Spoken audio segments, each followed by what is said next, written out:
இறை அருள் பெற பக்தி மார்க்கம் ஒன்றுதான் வழி. இறை ஸ்லோகங்களை பாடுதல், நாமாவளிகள் சொல்லுதல் மூலம் இறை அருள் பெறலாம்.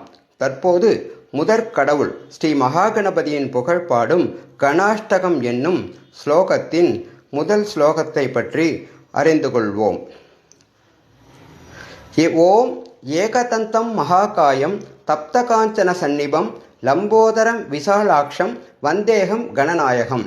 ஓம் ஏகதந்தம் மகாகாயம் தப்தகாஞ்சன சந்நிபம் லம்போதரம் விசாலாட்சம் வந்தேகம் கணநாயகம். இதன் பொருள், ஏகதந்தம் ஒற்றை தந்தம் உடையவரும், மகாகாயம் பருத்த உடலை கொண்டவரும், தப்தகாஞ்சன சந்நிபம் காய்ச்சிய பொன்னை போன்ற நிறம் கொண்டவரும், லம்போதரம் பருமனான தொப்பை உடையவரும், விசாலாட்சம் அகன்ற கண்களை உடையவரும், வந்தேகம் கணநாயகம் கணங்களின் தலைவராகிய விநாயகரை வணங்குகிறேன் என்று இதன் பொருளாகும்.